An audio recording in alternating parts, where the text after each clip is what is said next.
चलिए। तो आज 3 नवंबर 2025 मंडे के दिन महादेव के मंत्र के साथ स्टार्ट करते हैं। ओ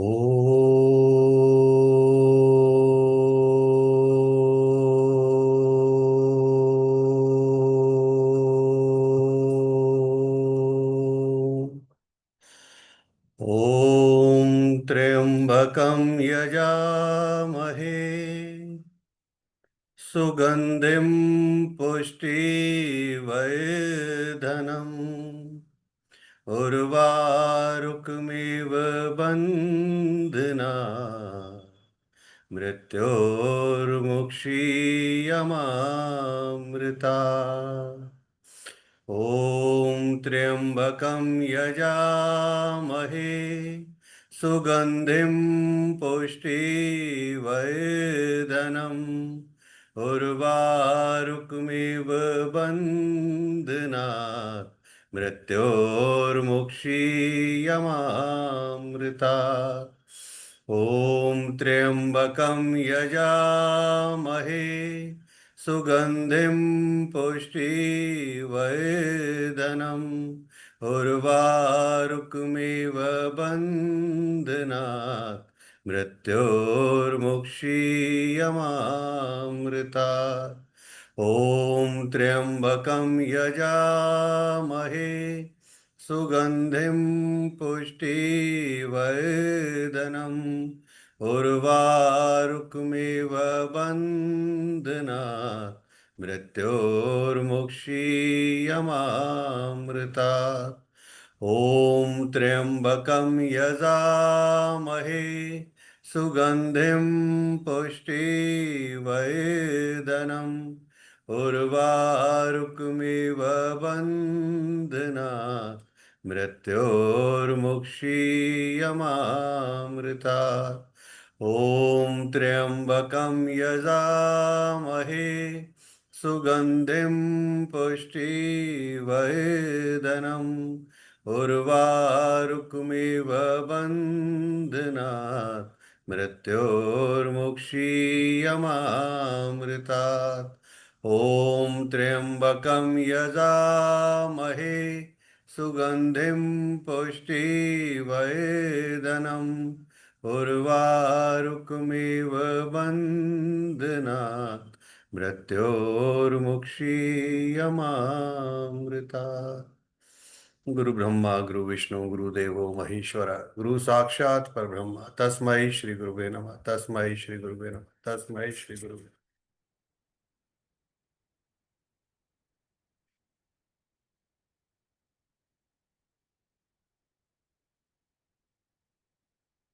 कल श्रीमद् भगवत गीता का अध्याय समाप्त हुआ था। आज से हम श्री रामचरितमानस करेंगे और गुरुवार से एक नई चीज से स्टार्ट करेंगे श्री रामचरितमानस के साथ ही। बहुत बढ़िया। ठीक है, एक नया अध्याय चालू करेंगे कुछ। उससे पहले हम चाहे कितने भी पोथी पढ़ लें, कितने भी किताबें पढ़ लें, कितने मोटे मोटे ग्रंथ पढ़ लें, भगवान नहीं मिल सकते। नहीं मिल सकते, नहीं मिल सकते। 24 घंटे सुबह से लेकर रात तक माला जपते रहो, मिल जा दिख जा मिल जा दिख जा, ना मिलेगा ना दिखेगा, कुछ नहीं होगा। वो एक ही चीज से मिलेगा, केवल और केवल समर्पण समर्पण समर्पण और पूर्ण विश्वास। जहां 1% भी विश्वास डगमगाया, एक क्या मतलब माइक्रो माइक्रो माइक्रो परसेंट भी विश्वास डगमगाया, वहां वो गया। क्योंकि वो तो छलिया है, बात बात में एग्जाम लेता है कि देखूं से कितना विश्वास करता है। आपने दो काम बोले, नहीं किए उसने दोनों काम बोले, तो मतलब ही नहीं है। शंकर जी में दम नहीं है, कृष्ण जी के पास चलो। कृष्ण जी में दम नहीं है, राम जी के पास चलो। राम जी में दम नहीं है, राधा जी के पास चलो। वासुदेव कृष्ण के इतने अनगिनत रूप हैं जिनकी गिनती करना बड़ा मुश्किल है। इस पूरी सृष्टि में केवल दो ही ऐसे देव हुए हैं जिनके अनगिनत अनगिनत अनगिनत रूप है। एक महादेव और एक वासुदेव। क्योंकि राम तो क्या है, मर्यादा में बंधे हुए हैं, तो उनको तो छल बल आता नहीं। तो वो तो अपने मर्यादा में रहते हैं, लेकिन ये तो खुद ही छलिया हैं, है ना, और वो देवों के देव हैं। तो ये देवों के देव महादेव और वासुदेव, ये दोनों इतने वो हैं कि इनके अनगिनत रूप हैं। और इन रूपों को पहचान पाना, इनकी गिनती गिनती कर पाना बड़ा असंभव है, क्योंकि महादेव का तो ना आदि है ना अंत है, तो वैसी पकड़ में नहीं आते, है ना। और ये इतने छलिया हैं कि अभी इस रूप में, अभी इस रूप में, अभी इस रूप में। इनके अनगिनत रूपों में एक रूप है मदन मोहन जी का। और ये मदन मोहन जी विराजित है राजस्थान के करौली शहर में। राजस्थान के करौली शहर में विराजित है मदन मोहन जी। ठीक है, वैसे तो बहुत सारे स्वरूप है, आप देखेंगे द्वारकाधीश के नाम से हैं, ठीक है, द्वारका में भी हैं, मथुरा में भी द्वारकाधीश हैं, वृंदावन में बांके बिहारी बन गए, गोवर्धन में जाकर गोवर्धन गिरधारी बन गए, गोविंद जयपुर में आके गोविंद देव बन गए, है ना। नाथद्वारा गए तो श्रीनाथ जी बन गए, उदयपुर के पास गए तो सांवरिया सेठ बन गए। तो इनके तो बहुत सारे रूप हैं, ठीक है। बरबरी के रूप में आए तो खाटू श्याम में आगे खाटू श्याम बन गए। तो इनके रूपों की तो कोई तुलना ही नहीं है। तो इसी तरह से राजस्थान में एक जगह है करौली, वहां पर ये मदन मोहन के नाम से बड़े प्रसिद्ध प्रसिद्ध है। तो वहां पर एक व्यक्ति था, करीबन 25-26 साल का, जिसका नाम था काले खान। अब काले खान मतलब आप नाम से समझ गए कि मुसलमान। ठीक है। वो डाकिया था, और वो उनको पोस्ट देने जाया करता था, मतलब जब भी कहीं आती डाक बांटा करता था। तो एक दिन किसी एक व्यक्ति की पोस्ट आई मदन मोहन करके, और उसको क्या लगा मदन मोहन मतलब मदन मोहन जी। तो वो बजाय बजाय उस जो एक्चुअल मदन मोहन थे उनकी जगह वो मदन मोहन जी के मंदिर पहुंच गया। अब सब लोग जानते थे भाई छोटा सा शहर है कि भाई ये मुस्लिम है, ये हिंदू है, ये सिख है, ये ईसाई है। उसको गेट पे ही रोक दिया कि भाई तुम तो मुस्लिम हो, अंदर नहीं जा सकते। बोले बताओ क्या काम, बोले कि जी चिट्ठी आई है मदन मोहन जी की, उनको देनी है।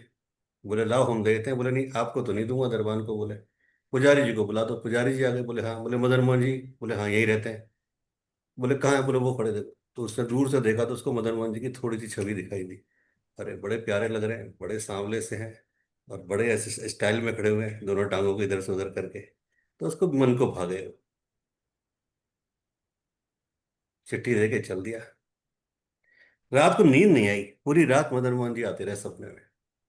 वही सीन, बोले यार बड़ी स्टाइल में खड़े हुए थे वो तो, है ना, ऐसे भगवान तो कभी नहीं देखे स्टाइल में खड़े हुए, कि हाथ में बांसुरी, सिर पे मोर मुकुट, आंखों पे बड़ी है, आंखों में काजल, कटीली मुस्कान, मतलब एकदम मन मोह लिया पूरा। सुबह फिर पहुंचा, कोशिश करी देखने की, लेकिन पर्दा लगा हुआ था, वापस आ गया। उसने कहा जाऊं तो दर्शन कैसे करूं। तो उसने क्या किया, खुद ही खत लिखना चालू किया झूठे, और मदन मोहन नाम लिख देता था ऊपर, भाई साहब चिट्ठी आई है मदन मोहन जी की। तो ऐसे पहुंच जाता था, और पुजारी जी को दूंगा, तो पुजारी जी आते थे, और ऐसे टाइम पे पहुंचता था, उसको पता लग गया कि जब पर्दा हटता है, फिर देख लेता था। तो निहारने लग गया उनको। चलो जी, थोड़े दिन बाद काले खान जी की शादी हो गई। रेगुलर मंदिर जाना सब कुछ। अब धीरे धीरे ये बात फेमस हो गई कि भाई काले खान रोज शाम को चुपचाप मदन मोहन जी के जाता है, दर्शन करता है, और बस दिन में केवल मदन मोहन मदन मोहन मदन मोहन मदन मोहन जपता रहता है, और कुछ काम नहीं करता है, मतलब काम करता है लेकिन मदन मोहन। तो लोगों ने उसको बोल दिया, उसके धर्म के लोगों ने, काफिर है ये तो काफिर। मुसलमान होके दूसरे धर्म के ठाकुर का नाम लेता है, काफिर है ये। उसके कोई फर्क नहीं पड़ा। उसकी बीवी ने, उसके ससुराल वालों ने बहुत ताना मारा, उसके कोई फर्क नहीं पड़ा, बोले कोई बात नहीं मदन मोहन। अब लीला देखो कि उसके बच्चा नहीं हुआ, 5 साल हो गए, 6 साल हो गए। तो लोगों ने, उसके धर्म के मौलवियों ने, काजियों ने उसको ताना मारा कि देख और अपना दूसरा धर्म, और नाम ले अपने अपने धर्म को छोड़ के उनका, और नाम ले, ऐसे देख क्या सजा दे रहे हैं, देख क्या सजा दे रहे हैं। बीवी ने भी बोला देखो तो क्या सजा मिल रही है। अरे अपना ही जप लो, अपना ही वो कर लो, मदन मोहन। अब एक दिन जब अति हो गई और पति पत्नी में बहुत ज्यादा लड़ाई हो गई, तो जाके बैठ गया दरवाजे पे, और देख रहा है उनकी छवि को चुपचाप, और आंखों से आंसू की धारा बह रही है, कि मैं जितना तुमको समझ पाया, जितना तुमको जान पाया, जितना तुम्हारे बारे में पढ़ा, कि तुमको जगन्नाथ कहा जाता है, तो तुम तो जगत के नाथ हो। और मेरी इतनी सी विनती नहीं मान सकते? मुझे सब काफिर कह रहे हैं, पत्नी रोज गाली देती है, वो रोज गाली देता है। एक बच्चा ही तो मांग रहे हैं, कर क्या रहे हैं? एक बच्चा तो दे सकते हो ना। सुन ली उन्होंने, सुन ली, और उसके बच्चा हो गया। उसका विश्वास और बढ़ गया। मदन मोहन, मदन मोहन, मदन मोहन। बच्चा बड़ा हुआ, 5-7 साल का हो गया, लेकिन फैलती गई बात कि भाई ये तो काले हाथ मदन मोहन, मदन मोहन करता है। एक दिन उसकी वाइफ दौड़ती हुई आई, उसको पता था इस समय कहाँ मिलेंगे, दौड़ती हुई और वहीं से गालियां देने लगी। सबसे पहले उसने गाली दी मदन मोहन जी को। बहुत मदन मोहन, मदन मोहन, तुम्हारे चक्कर में मेरा पति ऐसा हो गया, वैसा हो गया, ये हो गया। और फिर उसको बोली कि यहाँ बैठ के क्या रो रहा है, फटाफट किसी वैद्य को बुला के ला, बच्चे को सांप ने काट लिया, मर जाएगा। और क्या क्यों चल दी कि मैं वहां पर हूँ, बच्चा वहां पड़ा हुआ है, फटाफट चल। वो तो चली गई, लेकिन ये तो फिर वहीं बैठे रहे। और बैठे बैठे बजाय आंखों में आंसू आने के, इनके चेहरे पे मुस्कुराहट आ गई कि मुझे पता है तुम छलिया हो, कुछ छल कर रहे हो मेरे साथ। तुम्हारे होते हुए ऐसा नहीं हो सकता, मैं नहीं मान सकता कि तुम्हारे होते हुए ऐसा आ जाए कि बच्चा मर जाए। कुछ ना कुछ तो छल छल कर रहे हो।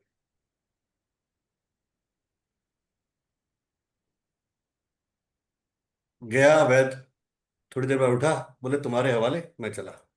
वैद्य को लेके गया तो वैद्य ने जांचा, बोले भैया तो मर चुका। हंगामा मच गया, पूरे सब लोग खड़े हो गए। वाइफ ने आप देखा ना ताव, बच्चे को उठाया गोद में, और वाइफ के पीछे सारी भीड़, और लाके मदन मोहन जी के दरवाजे पे पटक दिया।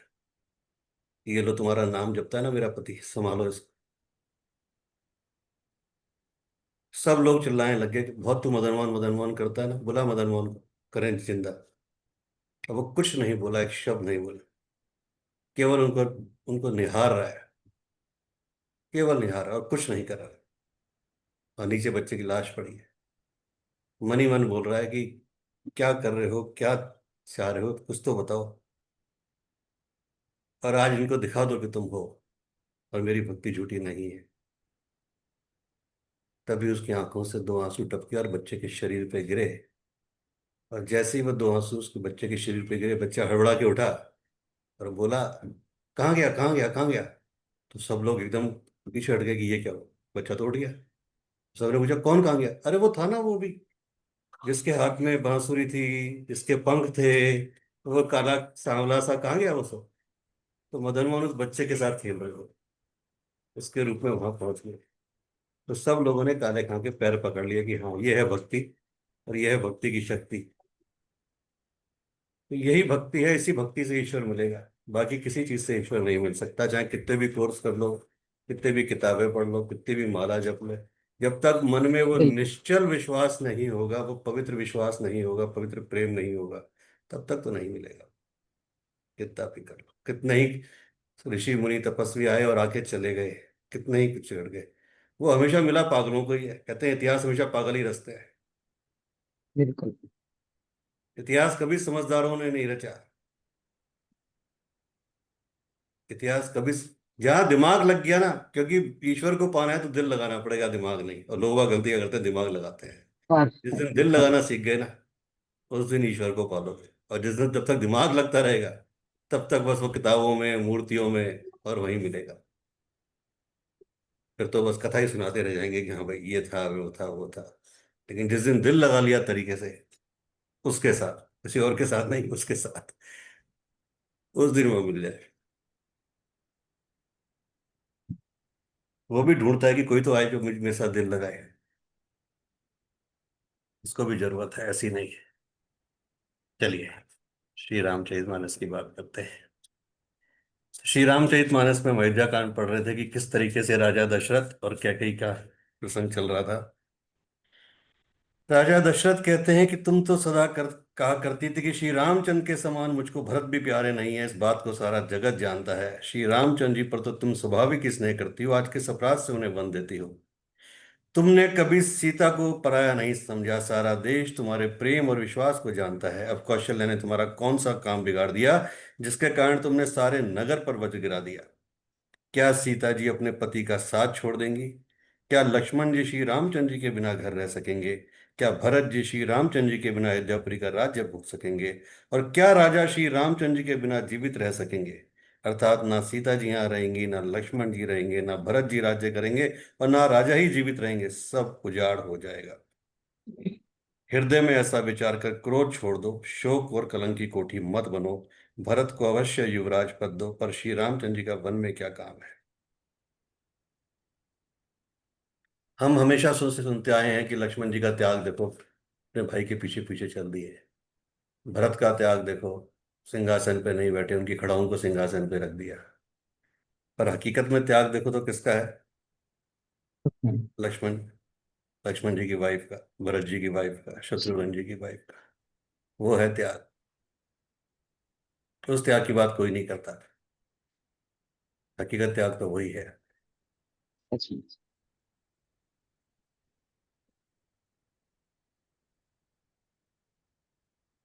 अभी हम बात कर रहे थे कि ईश्वर की, आप देखें कि महाभारत में अगर देखेंगे तो महाभारत में हर व्यक्ति ने साक्षात ईश्वर को देखा। भीष्म पितामह ने देखा,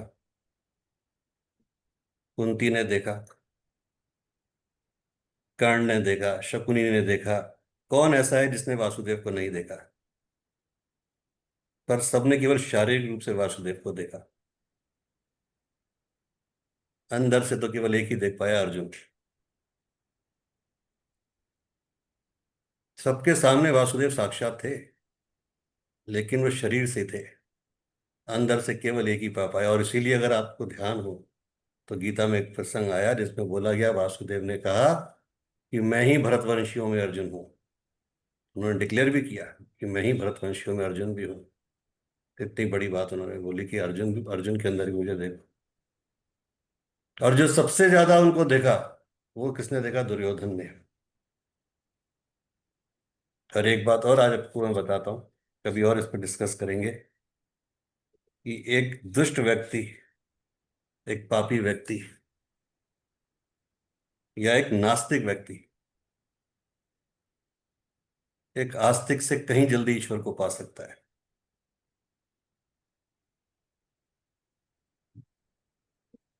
ये भी उतना ही सच है। आस्तिक को पाने में बहुत टाइम लग जाएगा, नास्तिक तुरंत पा लेगा। इसका जवाब देना सोच के कि ऐसा क्यों है, कल परसों में बात करेंगे इसके ऊपर। भारतीय सिर को जाने से कुछ नहीं होगा। इसका जवाब देना कि ऐसा क्यों हुआ, कि आस्तिक क्यों नहीं पा सकता, नास्तिक कैसे पा जाएगा। हृदय में ऐसा विचार कर क्रोध छोड़ दो, शोक और कलंक की कोठी मत बनो। भरत को अवश्य युवराज पद दो, पर श्री रामचंद्र जी का वन में क्या काम है। श्री रामचंद्र जी राज्य के भूखे नहीं हैं, वे धर्म की धुरी को धारण करने वाले और विषय रस से रूके हैं। इसलिए तुम यह शंका ना करो कि श्री राम जी वन ना गए तो भरत के राज्य में विघ्न करेंगे। इतने पर भी मन ना माने तो तुम राजा से दूसरा वर ले लो कि श्री राम घर छोड़कर गुरु के घर रहें। जो तुम हमारे कहने पर ना चलोगी तो तुम्हारे हाथ कुछ भी नहीं लगेगा। यदि तुमने कुछ हंसी की हो तो उसे प्रकट कर दो कि मैंने दिल लगी की है। राम सरी का पुत्र क्या वन के योग्य है।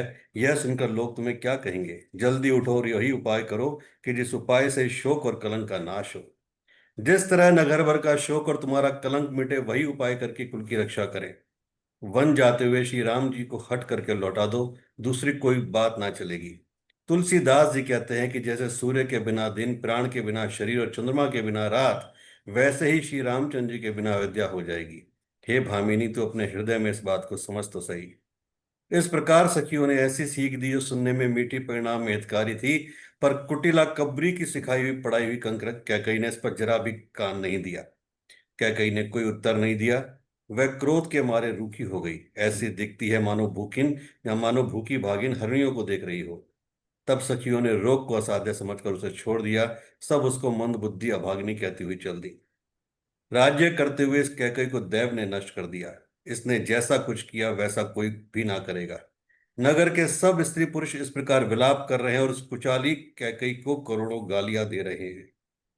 लोग विषम ज्वर से जल रहे हैं। लंबी सांसें लेते हुए वे कहते हैं कि श्री रामचंद्र जी के बिना जीने की कौन आशा है।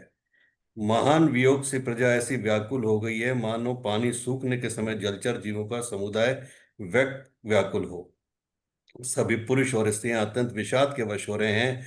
स्वामी श्री रामचंद्र जी माता कौशल्या के पास गए। उनका मुख प्रसन्न है और चित्त में चौगुना उत्साह है। उन्होंने माता को जाके प्रणाम किया। यह सोचकर यह सोचकर उन्होंने अपने आप को स्थिर रखा कि कहीं माता की अवस्था ना बिगड़ जाए। अब माता कैकेयी की आज्ञा और पिता की मौन संपत्ति पाकर वो बिल्कुल शांत होकर माता के पास बैठ गए। श्री रामचंद्र जी का मन नए पकड़े हुए हाथी के समान और रास तिलक उस हाथी के बांधने की कांटेदार लोहे की बेड़ी के समान है। वन जाना है यह सुनकर अपने को बंधन से छूटा जानकर उनके हृदय में आनंद बढ़ गया। रघुकुल तिलक श्री रामचंद्र जी ने दोनों हाथ जोड़कर आनंद के साथ माता के चरणों में सिर नवाया। माता ने आशीर्वाद दिया, अपने हृदय से लगा लिया और उन पर गहने तथा कपड़े नौछावर किए। माता बार बार श्री रामचंद्र जी का मुख चूम रही हैं, नेत्रों में प्रेम का जल भराया। सब अंग पुलकित हो गए। श्री राम को अपनी गोद में बिठाकर फिर हृदय से लगा लिया। उनके शरीर से, उनके स्तनों से दूध बहने लगा। उनका प्रेम और आनंद कहा नहीं जा सकता, मानो कंगाल ने कुबेर का पद पा लिया हो। बड़े आदर के साथ सुंदर मुख देखकर माता मधुर वचन बोली कि है तात तुम्हारी बलिहारी जाती हूँ। वह आनंद मंगलकारी लग्न कब है जो मेरे पुण्यशील और सुख की सुंदर सीमा है और जन्म लेने के लाभ की पूर्णतम अवधि है, तथा जिस लग्न को सभी स्त्री पुरुष अत्यंत व्याकुलता से इस प्रकार चाहते हैं कि जिस प्रकार प्यास से चातक और चातकी शरद ऋतु के स्वाति नक्षत्र की वर्षा को चाहते हैं। हे तात मैं बलैया लेती हूँ, तुम जल्दी नहा लो और जो मन भावे कुछ मिठाई खा लो, तब तुम पिता के पास आना, बहुत देर हो गई है, माता बलिहारी जाती है। माता के अत्यंत अनुकूल वचन सुनकर जो मानो स्नेह रूपी कल्पवृक्ष के फूल थे, जो सुख रूपी मकरंद से भरे थे और श्री राजलक्ष्मी के मूल थे, ऐसे वचन रूपी फूलों को देखकर श्री रामचंद्र जी का मौन रूपी भौरा उन पर नहीं भूला। धर्म धुरीण श्री रामचंद्र जी ने धर्म की गति को जानकर माता से अत्यंत कोमल वाणी से कहा कि हे माता, पिताजी ने मुझको वन का राज्य दिया है जहाँ सब प्रकार से मेरा बड़ा काम बनने वाला है। हे माता, तू प्रसन्न मन से मुझे आज्ञा दे जिससे मेरी वन यात्रा में आनंद मंगल हो। मेरे स्नेहवश भूल कर भी डरना नहीं। हे माता, तेरी कृपा से आनंद ही होगा। 14 वर्ष वन में रहकर पिता के वचन को प्रमाणित कर फिर लौट कर तेरे चरणों का दर्शन करूंगा। तू मन को दुखी ना कर। रघुकुल में शेष श्री रामचंद्र जी के बहुत ही नम्र और मीठे वचन माता के हृदय में बाण के समान लगे और कसकने लगे। उस शीतल वाणी को सुनकर कौशल्या वैसे ही सहम कर सूख गई, जैसे बरसात का पानी पड़ने से जवासा सूख जाता है। हृदय का विषाद कुछ कहा नहीं जाता, मानो सिंह की गर्जना सुनकर हिरनी विकल हो गई हो। नेत्रों में जल भर आया, शरीर थर थर कांपने लगा, मानो मछली पहली वर्षा का फेन खाकर बदहवास हो गई हो। धीरज रखकर पुत्र का मुख देखकर माता गदगद वचन कहने लगी कि हे तात, तुम तो पिता को प्राणों के समान प्रिय हो, तुम्हारे चरित्रों को देखकर वे नित्य प्रसन्न होते थे। श्री रामचरितमानस एक चीज सिखाती है कि जब तक आपकी लाइफ में दुख नहीं आएंगे, तब तक आप श्रेष्ठ से सर्वश्रेष्ठ नहीं बन सकते। अगर सर्वश्रेष्ठ बनना है तो दुख को गले लगाओ, और श्रेष्ठ बनना है तो सुख सुख के साथ जी लो। डिसीजन आपके हाथ में है। भीड़ से अलग हटके अपना मुकाम बनाना है तो दुखों को बुलाओ, और भीड़ का हिस्सा बनना है तो सुखों के साथ रहो। तकलीफ आती है तभी जाके आप, कहते हैं ना कि आग में जलकर ही सोना कुंदन बनता है, ऐसे नहीं बनता। एक लड़की है जो कुछ नहीं जानती, उसको लगता है कि वो एक किसी पति की पत्नी है, एक घर की बहू है, एक बच्चों की माँ है। उसको लगता है कि बस उसको तो बचपन से एक ही चीज डाली गई कि बस तू तो चूल्हा चौके के लिए बनी है, बच्चे पैदा करने हैं, बड़ा करना है, बस। और वो उसी में अपना जीवन जीवत जी रही है। लेकिन अचानक पति की मृत्यु हो गई, पति ने छोड़ दिया, कुछ बात हो गई, घट एक ऐसी दुर्घटना हो गई जो उसके लिए सोच से परे थी। अब उसके ऊपर जिम्मेदारी है कि बच्चों को भी पालना है, बूढ़े सास ससुर की सेवा भी करनी है और भी कुछ करना है। तब वही स्त्री जो जिसको कल तक कहते थे कि केवल चूल्हा चौका जानती है, वो काम भी करती है, बाहर भी जाती है, सब कुछ करती है। और पता चलता है कुछ सालों बाद एक नए रूप में सामने आती है कि वो जो कल तक केवल चूल्हा चौका संभालती थी, आज हर तरीके से सक्षम हो गई है। जब तक वो दुख नहीं आएगा तब तक आप तप नहीं सकते। हमें लगता है कि हमारे जीवन में न जाने क्यों दुख दुख दुख आ रहे हैं, क्यों बैक टू बैक तकलीफ आ रही है। पति प्यार नहीं करता, बच्चे समझते नहीं, फाइनेंशियल टूटे हुए हैं, ब्रेकअप हो रहा है, ये हो रहा है, वो हो रहा है, फलाना ढिमका XYZ। इसका मतलब जितने ज्यादा दुख, देखिए जीवन की इस यात्रा में जो मैं समझ पाया, कुछ लोग ऐसे होते हैं जिनको जवानी के फेस में ही बहुत अच्छे दुख मिलते हैं। तो वो बार बार कहते हैं यार ये क्या है, ये उम्र को मतलब इतने दुख इतने दुख। जहाँ हमें शाम को पब में होना चाहिए, बार में होना चाहिए, क्लब में होना चाहिए, है ना, वहाँ ये दुख तकलीफ। लेकिन जिसके स्टार्टिंग फेज में दुख तकलीफ आ गए, अर्ली 40s में आ गए, अर्ली 50s में आ गए, उसका बुढ़ापा बहुत अच्छा जाने वाला है। ये पक्की बात है, इसमें कोई संदेह नहीं। इसमें कोई संदेह नहीं। दो ही चीज है। और ईश्वर से हमेशा ये कहना चाहिए, दे दे जितनी तकलीफ दे रहा है, जितनी तकलीफ दे सकता है दे दे, जितनी दे सकता है एक साथ दे दे।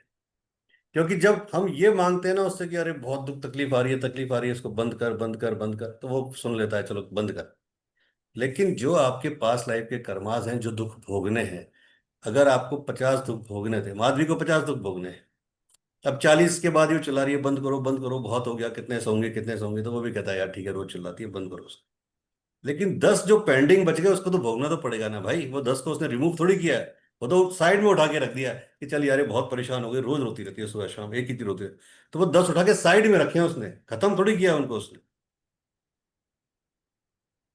और ये दुख भी ऐसे हैं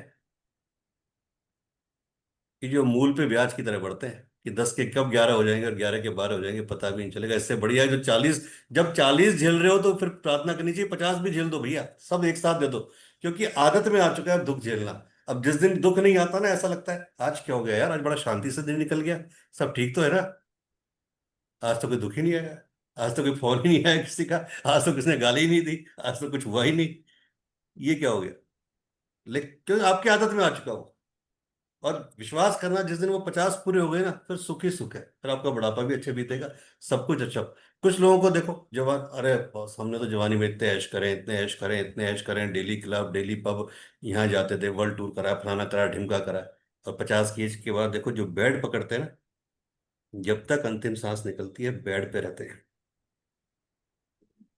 बेड पे ही सुसु पोटी कर रहे हैं, बेड पे ही सब कुछ कर रहे हैं। हालत ये हो जाती है कि अच्छे से अच्छा जो, जिसे कहते हैं बब्बर शेर भी, वो भी कुत्ता है बिल्ली बन के ना उस बेड पे रहता है। ना वो पैसा काम आता है, ना वो धन दौलत काम आती है, ना कोई काम आता है।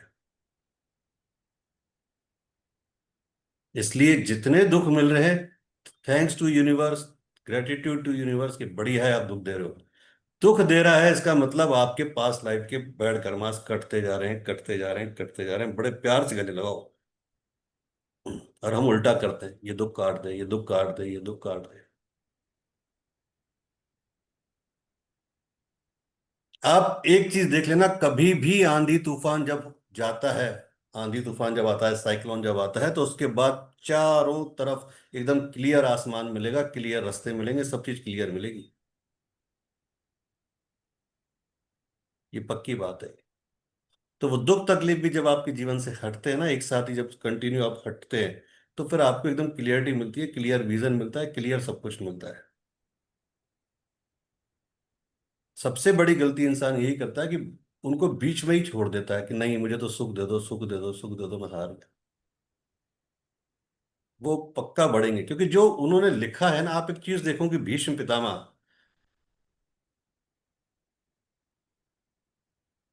99 जन्म तक देख चुके हैं, पर जब 100वां जन्म नहीं देखा और वासुदेव से पूछा कि मेरी गलती क्या है, इतने जन्म देख लिए, बोले एक जन्म और देख लेते पीछे, तब जाके उनको समझ में आया। और आप देखिए कि वासुदेव 100 जन्म पहले ये डिसाइड कर चुके थे कि कब इनको बाणों के शैया पे आना है, और किस लिए आना है, कि अर्जुन के हाथों इनका वो होना है उद्धार। तो आपके जीवन में भी जो दुख आएगा, वो केवल दो ही पर्पज से आएगा, कि या तो आपको बहुत कुछ सिखा के जाएगा। सिखा के कैसे जाएगा, कि आपके पास जब चीजें आई, अच्छी चीजें आई, तो आपने उसकी, क्योंकि ये एक बहुत बड़ी ह्यूमन साइकोलॉजी है कि जब हमारे पास चीजें होती है तो हम उसकी कदर नहीं करते। आपके पास पति है पर कदर नहीं है, दिन भर ये तो ऐसा है, ये तो ऐसा है, चिल्लाता रहता है, गाली देता रहता है, ये करता रहता है, वो करता रहता है। पति के पास पत्नी है, वो उसमें नुस्ख निकालेगा, ये तो दिन भर चिक चिक करती है, ऐसे करती है। लेकिन जब वो अलग होते हैं ना, तब पता लगता है अरे यार, कैसा भी था पर कमा के लाता था, कैसा भी था पर घर चलाता था, कैसा भी था कुछ नहीं करता था, बिल्कुल निठल्ला था। लेकिन मेरे को कहीं ना कहीं एक ये था कि समाज के हिसाब से कि नहीं इसका पति है, मैं सुरक्षित थी, मैं सेफ थी, क्योंकि एक शेल्टर था मेरे ऊपर। लेकिन हम क्या करते हैं, जो चीज होती है उसकी कदर नहीं करते, जब नहीं होती है उसकी वो करते हैं। और यही सबसे बड़ी विडंबना है। ईश्वर ने तो हर चीज तय कर रखी है, नियति ने तय कर रखा है कि अर्जुन के हाथों ही सबको मरना था। क्या बोला बार बार गीता में उन्होंने, कि ये सब आप अगर बहुत तरीके से गीता को केवल पढ़ने के हिसाब से नहीं अगर उतारेंगे, तो पहले अध्याय में ही, 18 अध्याय में, पहले अध्याय में क्लियर कर दिया कृष्ण ने, कहीं छलावा नहीं किया, कि ये सब तो मेरे द्वारा पहले ही मारे जा चुके हैं। बहुत क्लियर बोला उन्होंने, स्टेटमेंट दिया है कि हे अर्जुन, ये सब तो मेरे द्वारा पहले ही मारे जा चुके हैं, तू तो निमित्त मात्र बन जा, क्योंकि यश तेरे को दिलाऊंगा मैं। क्या बजरंगबली जब लंका में गए तो उनमें इतनी सामर्थ्य नहीं थी कि वो मां सीता को ला सकते थे? जो वानर अकेला रावण की लंका को जला सकता है, तहस नहस कर सकता है, क्या वो माता सीता को नहीं लेके आ सकता अपने कंधे में बिठा के? कठिन था उनके लिए, लेकिन वो छोड़ के क्यों आए? कि नहीं, अगर मैं ले गया तो मेरे नाम का गुणगान हो जाएगा, जबकि गुणगान होना चाहिए किसके? मेरे प्रभु का। श्री राम। मेरे प्रभु का। तो केवल श्री राम का गुणगान हो, मेरे प्रभु का गुणगान हो, इसलिए वो छोड़ के आ गए। तो नियति ने तो सब कुछ तय कर रखा है, हमारे हाथ में है क्या करते हैं क्या नहीं करते। दुख सुख सारे हमारे हाथ की बात है। और अगर अपने वास्तव में जो कष्ट का समय आता है, वो आता है 50 के बाद का समय, ठीक है? क्योंकि कष्ट का मतलब प्रैक्टिकल लाइफ, जब आप देखते हो कि हाँ, जिस बच्चे के खातिर माँ बाप पूरा जीवन लगा देते हैं, कि पिता बेचारा खुद दो कपड़ों में रहता है, उसको अच्छा पहनाता है, खुद स्कूटर पे चलता है, उसको अच्छी चीज दिलाता है, माँ खुद अपने शौक मारती है, आप अपने जो चीजें हैं उनको खुद अपने गले से दबाते हो और बच्चों के शौक पूरा करते हो। जैसे ही बच्चों की शादी होती है, कहानी एकदम पलट जाती है। इसमें गलती भी नहीं है, ये साइकोलॉजी है, ये एक साइकिल है जो चलती है, हर जगह चलती है। तब आप ही एक साथी होते हो अकेले एक दूसरे के, या अपने आप के अकेले के, क्योंकि उस समय उसका समय किसी और के लिए होता है। उसके लिए उसकी प्रायोरिटी उसके बच्चे, उसकी वाइफ, उसकी और चीजें हो जाती है। तो हमेशा ईश्वर से मानना चाहिए कि भैया, जितनी जल्दी हो सकता है हमें दुख दे दो, जिससे कि वो सारे कट जाएं और आगे का मेरा सही कटे। मुझे लेकिन इतनी शक्ति जरूर देना कि मैं आगे कुछ ऐसा कर पाऊं कि मैं किसी के ऊपर डिपेंड ना रहूं। क्योंकि डिपेंडेंसी जो है ना, वो सबसे बड़ी मार है। तो मैं किसी के ऊपर डिपेंड ना रहूं, कल को अगर ईश्वर ना करे कि पति ना रहे, पत्नी ना रहे, बच्चे ना रहे, कुछ भी ना रहे, लेकिन इतना आशीर्वाद रखना कि आप हमेशा रहो मेरे सिर पे, मेरा आपका साया बना रहे, कि मैं किसी के आगे ऐसे ना कर पाऊं। बस इतना मेरे लिए कर देना।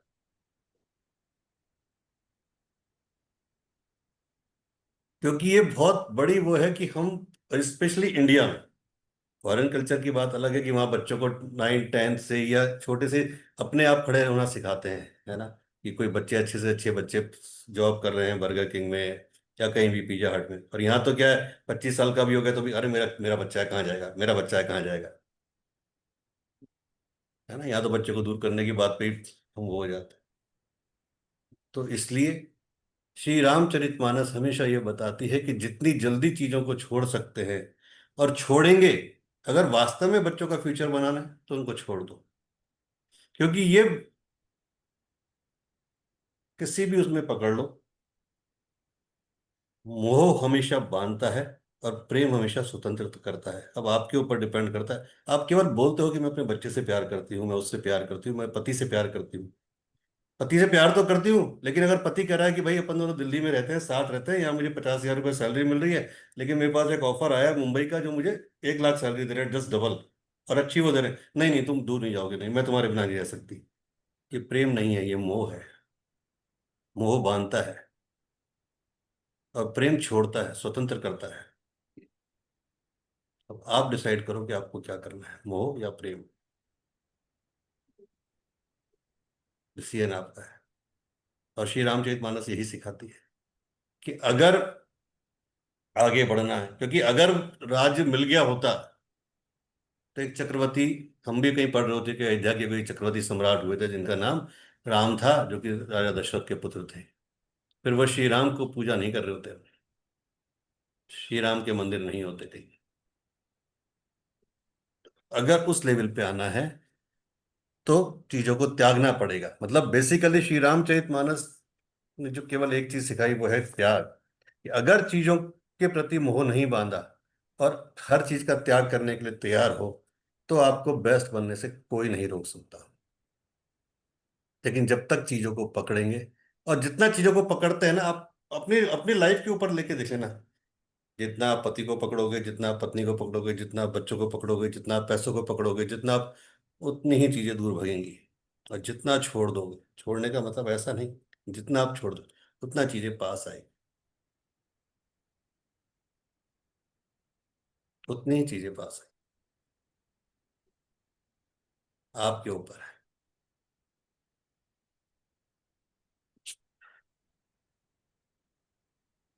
तब श्री रामचंद्र जी का रूप देखकर मंत्री के पुत्र ने सब कारण समझाकर कहा। उस प्रसंग को सुनकर वे गूंगी जैसी चुप रह गईं। उनकी दशा का वर्णन नहीं किया जा सकता। ना रख ही सकती है, ना ये कह सकती है कि वन चले जाओ। दोनों ही प्रकार से हृदय में बड़ा भारी संताप हो रहा है। मन में सोचती हैं कि देखो, विधाता की चाल सदा सबके लिए टेढ़ी होती है। लिखने लगे चंद्रमा और लिख गया राहु। धर्म और स्नेह दोनों ने कौशल्या जी की बुद्धि को घेर लिया। उनकी दशा सांप छुछुंदर की सी हो गई।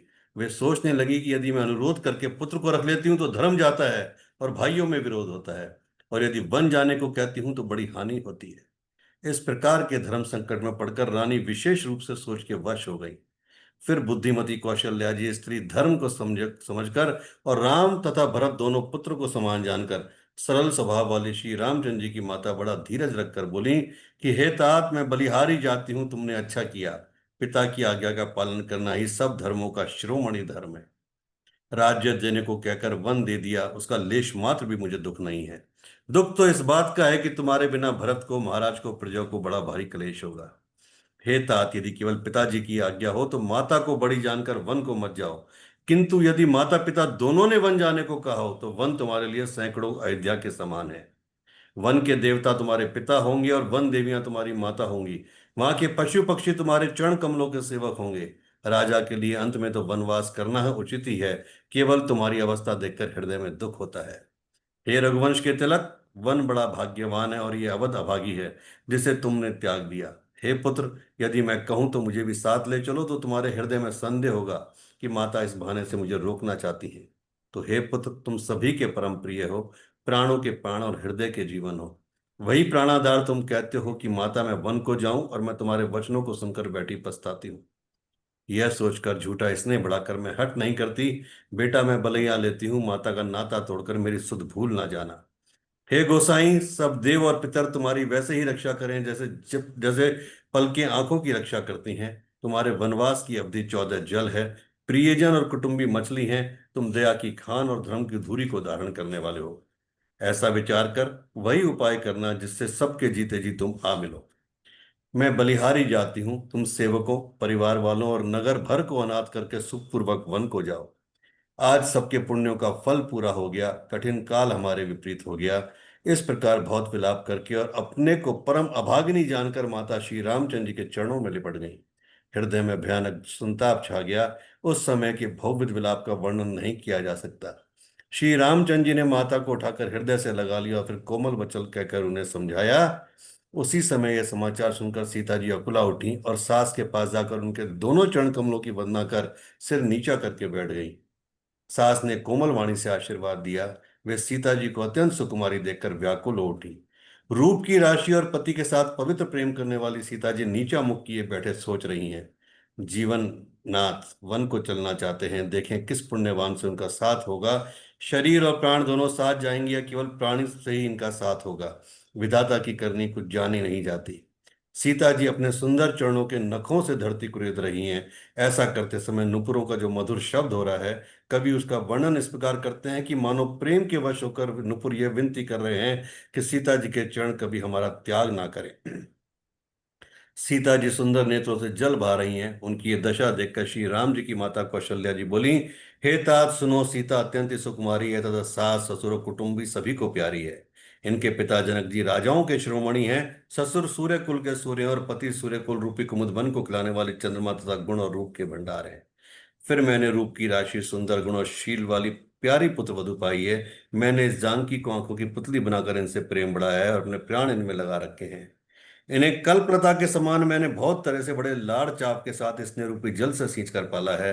अब इस लता के फूलने फलने का समय विधाता वाम हो गए। कुछ जाना नहीं जाता कि इसका क्या परिणाम होगा। सीता ने पलंग के ऊपर गोद और हिंडोले को छोड़कर कठोर पृथ्वी पर कभी पैर तक नहीं रखा। मैं सदा संजीवनी जड़ी के समान इनकी रखवाली करती रही हूं, कभी दीपक की बत्ती हटाने को भी नहीं कहती। वही सीता अब तुम्हारे साथ वन चलना चाहती है। हे रघुनाथ, उसे क्या आज्ञा होती है? चंद्रमा की किरणों का रस चाहने वाली चकोरी सूर्य की ओर आंख किस तरह मिला सकती है? हाथी, सिंह, राक्षस आदि अनेक दुष्ट जीव जंतु वन में विचरते रहते हैं। हे पुत्र, क्या विष की वाटिका में सुंदर संजीवनी बूटी शोभा पा सकती है? वन के लिए तो ब्रह्मा जी ने विषय सुख को ना जाने वाली कील और भील की लड़कियों को रखा है, जिनका पत्थर कीड़े जैसा कठोर स्वभाव है। उन्हें वन में कभी क्लेश नहीं होता। अथवा तपस्वियों की स्त्रियां वन में रहने योग्य हैं, जिन्होंने तपस्या के लिए सब भोग तज दिए हैं। हे पुत्र, जो तस्वीर के बंदर को देखकर डर जाती हैं, वे सीता वन में किस तरह रह सकेंगी? देव सरोवर के कमल वन में विचरण करने वाली हंसिनी क्या तलैयों में रहने की योग्य है? ऐसा विचार कर जैसी तुम्हारी आज्ञा हो, मैं जानकी को वैसे ही शिक्षा दूं। माता कहती है, यदि सीता घर में रहे और मुझको बहुत सारा हो जाए। श्री रामचंद्र जी ने माता की प्रिय वाणी सुनकर, जो मानो शील और स्नेह रूपी अमृत से सनी हुई थी, विवेक प्रिय वचन कहकर माता को संतुष्ट किया। फिर वन के गुण दोष प्रकट करके वे जानकी जी को समझाने लगे। श्री राम जय जय राम। श्री राम जय राम जय जय राम। श्री राम जय राम जय जय राम। जय श्री राम जय श्री, जय जय श्री। किसी का कोई क्वेश्चन है? पूछना है कुछ? राधे राधे गुरुजी। राधे राधे पूनम जी। अब कार्तिक पूर्णिमा कब है गुरुजी, 4 या 5? 5। 5। जो रात के रिचुअल्स रहते हैं, चाहे वो अमावस के हो या पूर्णिमा के, तो रात में जो पूर्णिमा अमावस रहती है तब करने चाहिए, या बहुत कंफ्यूजन रहता है हर चीज में। क्या कंफ्यूजन है, बताइए ना। 4 तारीख को शाम से लग रही है पूर्णिमा, हाँ। और 5 तारीख को शाम तक है। तो जो रिचुअल्स, मैनिफेस्टेशन, ये जो भी ओरेकल में, ओकल्ट में सब लोग करते हैं, तो अब सब 5 को करेंगे, पर रात्रि में तो उस दिन पूर्णिमा नहीं रहेगी ना गुरुजी। इसके बारे में कल बात करते हैं। मेरा भी एक अपॉइंटमेंट है 6:55 का, है ना? ओके तो कल बताता हूँ इसके जी। बारे में सारा आपको। थैंक तो यू मतलब वेरी। 5 को ही है। हाँ, 5 को ही करें, बाकी कल बात करते हैं ना। राधे राधे। जी। राधे राधे गुरुजी, राधे राधे राधे। राधे।